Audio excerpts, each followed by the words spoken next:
चले हाँ चले स्टार्ट। इधर ये स्विच पे बैठ जाए भूले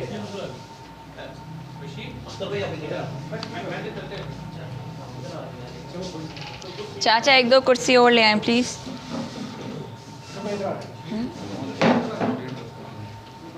चला स्टार्ट या मैं आप लोग पहले कंफर्टेबल? ठीक है जी। बिस्मिल्लाहिर्रहमानिर्रहीम। जी हमें 10 जून 2021 की कोई 9:15 के अराउंड हमें एक कॉल मौसूल हुई थी मोहल्ला गरीबाबाद से कि वहाँ एक आकाश अराई नामी शख्स हैं, उनकी डेड बॉडी उनके घर मिली है। पुलिस ने 15 की कॉल पर रिस्पॉन्ड किया और जब हम मौके पे पहुँचे तो हमें वहाँ पे एक डेड बॉडी मिली और फिर इनके फादर को कॉल किया गया जो कि करीबी एरिया मियाँ चन्नू में थे उस वक्त। पुलिस की मुद्दत में FIR लॉन्च हुई और apparently with the help of technical evidences जो है और ह्यूमन इंटेलिजेंस की बेस पे अल्हम्दुलिल्लाह सिटी कबीरवाला के थानों ने और हम कंबाइन हमने एफर्ट किया और विद इन फ्यू डेज़ हमने इस ब्लाइंड मर्डर को ट्रेस किया। इसकी स्टोरी ये है कि जो आकाश नामी शख्स हैं उनका एक रिलेशनशिप था एलिया नामी बीबी के साथ। एलिया एलियास फोजिया बीबी थी और वो उनको ब्लैकमेल करते थे। उनके मोबाइल में उनकी कुछ वीडियोस भी थी और वो उन्हें फ़ोर्स करते थे कि वो उनसे ज़बरदस्ती बात करें। इसी रंज पे एलिया ने अपनी भाई को बुलाया था जिनका नाम था बाबर अली सुहेल। इन दोनों ने प्लान किया कि हम 9 की रात या 10 की सुबह 4:30 बजे के करीब ही उनके घर गए और उस वक्त आकाश अपने घर में अकेला था। इन्होंने पहले उसके सर पे 2 डंडे मारे जिसकी वजह से वो बेहोश हो गया और उसके बाद एक ग्लास श्राड से उसको कत्ल कर दिया। पुलिस ने वेपन ऑफ ऑफेंस भी रिकवर कर लिया है, वो डंडा, वो ग्लास श्राड, मोबाइल भी आकाश के रिकवर किए गए हैं इनकी पॉइंटेशन पे और जो है बीबी वो जुडिशल हो गई हैं और मुलजिम हमारे पास मौजूद हैं। शुक्रिया। अच्छा मैम, एक चीज़ ये बात हकीकत है कि वो आकाश जो मकतूल है वो ब्लैकमेल कर रहा था उस पूरी फैमिली को या उस लड़की को, उनसे कोई पैसे भी ले चुका था, इस तरह के कोई शवाहिद सामने आए? जी बिल्कुल, हमने इनके जब टेक्निकल एनालिसिस किए तो इनका और उनका आपस में रब्ता साबित हुआ है और जो थोड़ी ह्यूमन इंटेलिजेंस भी की गई तो इस बात पे है कि ये बीबी को फोर्स करता था कि मुझसे बात करें। जब वो force, because she was married, इनके 3 बच्चे थे, तो जब वो बात नहीं करती थी तो इस बात पर उन्हें थ्रेटन करता था कि आपके हस्बैंड को बता देंगे एंड मोस्ट इंपॉर्टेंटली उनके घर पे पत्थर मारता था कि वो बात नहीं करता था। तो ब्लैकमेलिंग का आंसर बिल्कुल है। हमारी ह्यूमन इंटेलिजेंस और सीडीएन एनालिसिस से भी ये बात कन्फर्म हुई है। अच्छा मैम, ये बताइएगा कि ये खतून कितने बजे रात में घर एंटर हुई जी, और कितने देर बाद इसके भाई एंटर हुए जी, और फिर उसको मतलब किस तरह वारदात डाली गई? हुआ ये था कि तकरीबन 4:30 बजे एंटर हुए हैं क्योंकि इनके जो बीबी के हस्बैंड हैं वो एक बर्फ़ फ़रोशी का काम करते हैं, तो वो सुबह सुबह जल्दी अपने घर से निकल जाते हैं।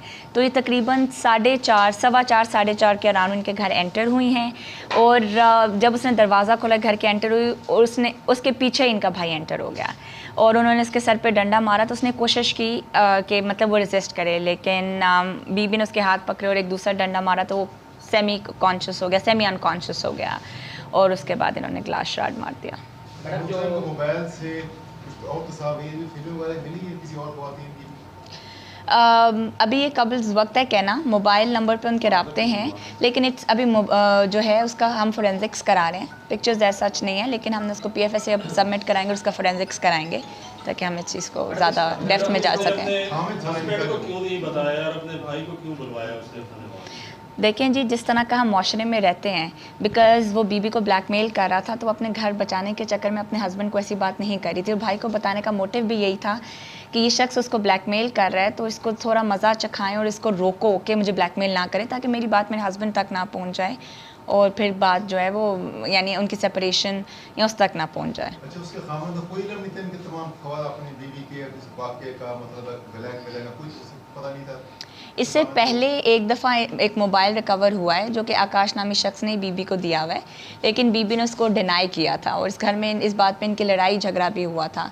लेकिन अगर हम कहें कि कत्ल में खामन का हाथ है या वो बिल्कुल नहीं है, बिकॉज़ उसको कोई आइडिया नहीं था और उसको ये भी शक ज़रूर था लेकिन यकीन नहीं था कि उसकी बीबी किसी और को ब्लैकमेल हो रही है और इस तरह की बात। तो ये प्लान दोनों बहन भाई प्लान कर गए थे कि उसको मर्डर कर दें?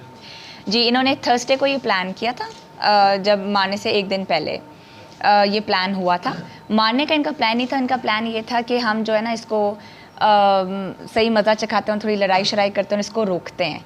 लेकिन जब 2 दफ़ा इन्होंने इसको मारा, वो सेमी अनकॉन्शियस हो गया, तो इन्होंने कहा कि अब अगर ये होश में आएगा तो हमारे नाम ले लेगा और ये पुलिस में चला जाएगा और फिर हम बिला वजह जो है ना वो गिल्टी प्लीड हो जाएंगे। तो उन्होंने कहा इससे बेहतर इसको मार देते हैं ताकि ये बात इधर की इधर ही दफन हो जाए।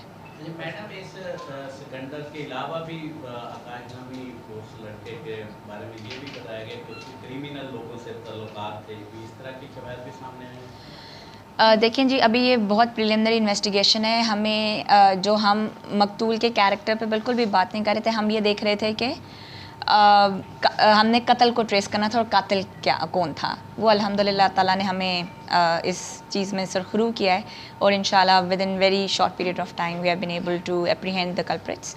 ये ज़्यादा इंपॉर्टेंट बात थी हमारे लिए। अच्छा मैम, आईजी पंजाब की जानब से भी जो बेस्ट इंटरोगेशन कर रहे हैं इन्वेस्टिगेशन ऑफिसर्स, उनको रिवार्ड भी दिया जा रहा है, तो उसमें बाकायदा इंस्ट्रक्शन दी जा रही है कि कोई भी ऐसा मतलब तफ्तीश में कमी पेशी ना हो जिसके बाद मुलजमान कोर्ट में फेवर मिलती है और मुलजमान जो रिहा हो जाते हैं। तो आज ये मतलब आपने बड़ा अच्छा काम किया, 72 घंटे में आपने कत्ल ट्रेस किया, आपके लिए चैलेंज था। तो आपकी तरफ से स्पेशल इंस्ट्रक्शन दी गई है इन्वेस्टिगेशन ऑफिसर को कि कोई भी ऐसा सेगमेंट या कमी पेशी तफ्तीश में ना रखी जाए जिसके बाद जो है मुलजमान जल्दी जो है वहाँ से रिहा हो जाए, जान छुड़वा है। जी, अल्लाह का शुक्र है, एक तो 72 घंटे में ट्रेस हुआ और दूसरी बात यह है कि सुपरवाइजरी ऑफिसर होने के नाते मेरा मैंडेट भी है कि हमें प्रोफेशनलिज्म के साथ काम करना है और विल डेफिनेटली इंश्योर कि हम will leave no stone unturned, कि जब हमने इन्हें पकड़ा है तो इंशाल्लाह हमारी इतनी अच्छी इन्वेस्टिगेशन भी होगी, एविडेंस कलेक्शन भी होगी कि कोर्ट में भी गिल्टी प्लीड होंगे। मैम, इसमें जब ये वाक़या हुआ तो उसके यानी 1 या 2 दिन के बाद किसी खातून को पुलिस ने पहले शक की बुनियाद पर थाने बुलाया था, लेकिन उस वक्त इसने बिल्कुल डिनाई किया और इनकार किया और बड़े कॉन्फिडेंस से बात की और इसको जमानत पे फिर वापस भी भेज दिया गया। तो फिर कैसे पुलिस को इस चीज़ का पता चला कि ये वाकई यही खातून है? तो उसकी थोड़ी फर्दर आप सबसे बड़ी बात यह है कि अब हमें इस चीज़ को अंडरस्टैंड करना है कि अब हमारा जब हम स्कोप ऑफ इन्वेस्टिगेशन होता है वो बहुत ज़्यादा टेक्निकल एविडेंसेस पे बेस्ड होता है। तो हम टेक्निकलिटीज़ में गए, हमने टेक्निकल एविडेंस इकट्ठे किए और उस बात पे हमने एप्रीहेंड उन्हें किया। CDR एनालिसिस भी किए गए, जियो फेंसिंग भी कराई गई, हमने पूरे टेक्निकल एविडेंसेस पे फिर बीबी को एप्रीहेंड किया और फिर उन्होंने अपनी कन्फेशनल स्टेटमेंट भी हो गई, फिर वेपन ऑफ ऑफेंस भी हमें मिल गए। जो चीज़ें जाए वकुआ से गायब थी, जैसे कि उसका मोबाइल था, उसके ATM कार्ड्स थे, उसके सारे पर्स थे, ID कार्ड थे, वो भी हमें पॉइंटेशन पे रिकवरी हुई, तो फिर हमने इन्हें एप्रीहेंड किया। मैडम, बहरहाल बहुत अच्छा आपने गुड पॉइंट लिया कि अंधा कत्ल जो है आपने ट्रेस किया, इसके लिए आप और आपके SHO और दीगर जो मुलाजमीन हैं मुबारकबाद के मुस्तहिक हैं। जी, बहुत शुक्रिया। यकीनन अगर इस तरह की एफर्ट रही तो क्राइम हमारे इलाके में कम हो सकता है। बहुत शुक्रिया। और आपको वेलकम भी कहते हैं। बहुत शुक्रिया। उमर तारिक मेरा नाम है, कैपिटल TV से मेरा ताल्लुक है, साबिक जनरल सेक्रेटरी हूँ कबीर वाला। अच्छा, बहुत शुक्रिया। Thank you.